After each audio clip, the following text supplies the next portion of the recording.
Hello and welcome back once again. I do have to apologize because this one's gonna leave you feeling more worried about the country than you already were. The video I'm talking about was just posted on X by a guy named Connor Boyack, who's president of Libertas Institute.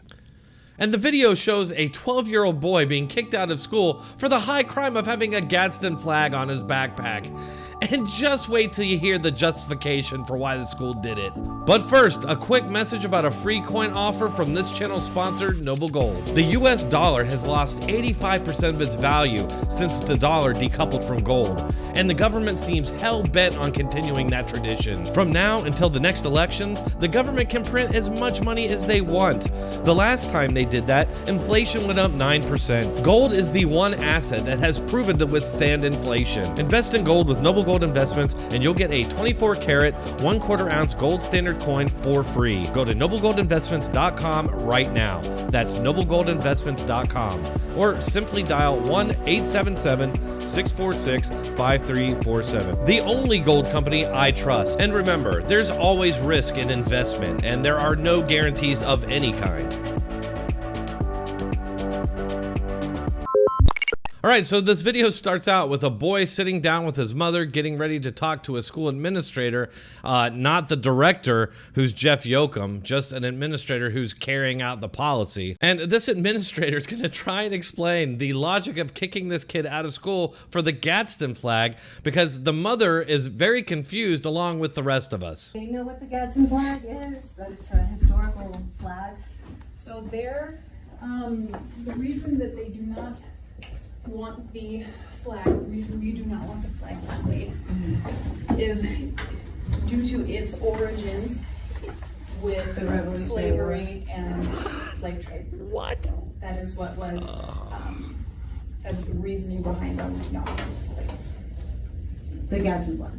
So don't tread on me. Okay. What? Which is the Gadsden flag. Okay. Right, it has nothing to do with slavery. Okay, so he Can I just say one thing here real quick? Look at the face on this woman. Look at the faces she's making. This is probably kind of the condescending way in which she speaks to children on a regular basis, but she's talking to the mom like this.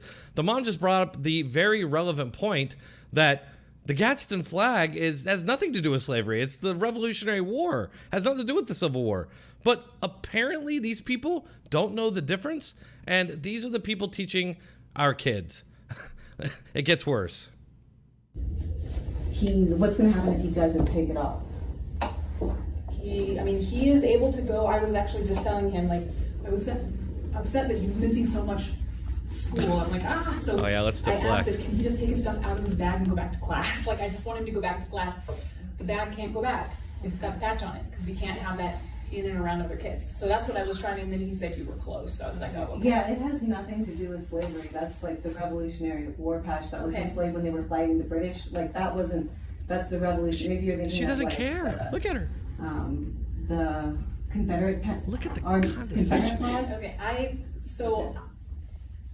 am just here to enforce. No, I am here to enforce the policy that was provided by the district, and definitely you have every right to not agree with it. I mean, absolutely. She's just following her orders. She's just enforcing a policy, which these policies don't really have any legal bearing. It's a public school, and so I'm pretty sure you can't just like end students' freedom of speech, especially for the Gadsden flag, which is intrinsically tied to the founding of the country, along with the American flag, right? American flag is very closely tied. Keep that in mind as we go forward here. So you says that he's allowed to wear that. If you like go on their website, it's like says in big letters. All I'm saying is that unless there's like a ban on patches, period. Like if you said there's no patches allowed at the school, you cannot display what you think or anything like that, or what cheer or anything like that. I think it's like one-sided, you know, because you allow some patches but not other patches. Kids have patches like other names and like. Well, I'm sure there's pride patches and BLM patches. Yeah, that was like flown during the revolution with. It's historic. Yeah, it's educational. Stand that at all. So what I can do is And if you go onto the ACLU's website, yeah, let's talk to I someone, can, because I I can don't have want a you lawsuit, speak I really to, don't. I can have you speak to Jeff Yoakum Okay. again.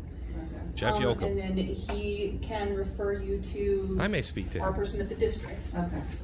Because like I said, we're following district policy is what we're doing. Following orders. So the last thing I want is him out of class. Yeah, I know, me That's all too. I- He the last takes thing I his want. class. The last thing you want is him to seriously. learn, He- apparently. He wants to get straight A's. He did that. He made honor roll when he was here before. He intends to do that again.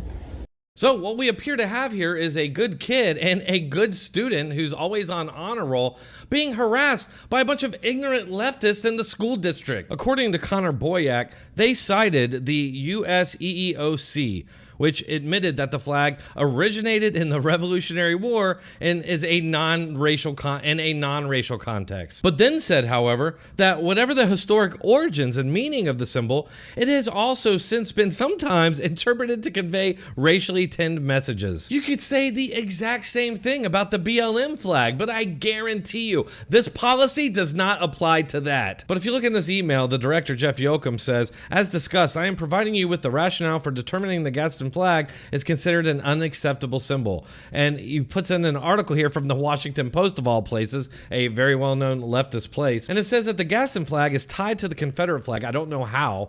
Definitely not historically, and other white supremacy groups, including patriot groups, because we know patriots are bad. And I ask you, how long will it be until they're using the exact same rationale to ban the American flag? Because we've already seen leftists and people in the media floating that idea. And I was really disturbed. I saw, dozens and dozens of pickup trucks with, explicatives against Joe Biden on the back of them, Trump flags, and some cases just dozens of American flags, which, is also just disturbing. The flag, see, a lot of people with symbols and patriotism, but what does that symbol actually mean?